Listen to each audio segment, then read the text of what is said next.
மதுரை மாவட்டம் அருப்புக்கோட்டை நகர் பகுதியில் விருதுநகர் மக்களவைத் தொகுதி தேமுதிக வேட்பாளர் விஜயபிரபாகரன் வாக்கு சேகரித்து வருகிறார்.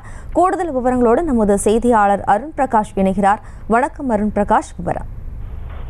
வணக்கம் ஜெயஸ்ரீ. விருதுநகர் பாராளுமன்ற தொகுதியில் அதிமுக கூட்டணியில் தேமுதிக சார்பில் போட்டியிடும் விஜயபிரபாகரன் இன்று அருப்புக்கோட்டை நகர் பகுதியில் வாக்கு சேகரிப்பில் ஈடுபட்டார். அருப்புக்கோட்டை நகரப்பகுதிக்கு வாக்கு சேகரிப்பதற்காக வந்த விஜயபிரபாகரனுக்கு பெண்கள் ஆரத்தி எடுத்தும் மலர் தூவியும் உற்சாக வரவேற்பு அளித்தனர்.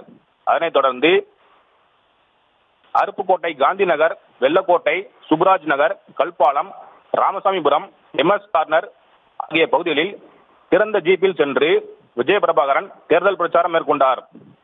இந்த பிரச்சாரத்தின் போது பேசிய அவர், அருப்புக்கோட்டை அருகே ராமானுஜபுரத்தில்தான் எனது தாத்தாவும் கேப்டன் விஜயகாந்தும் பிறந்தனர். விஜயகாந்த் மறைவிற்கு பின்னர் அருப்புக்கோட்டைக்கும் எனக்கும் உள்ள பந்தம். செய்திகளை உடனுக்குடனும் துல்லியமாகவும் தெரிந்து கொள்ள சப்ஸ்கிரைப் பண்ணுங்க.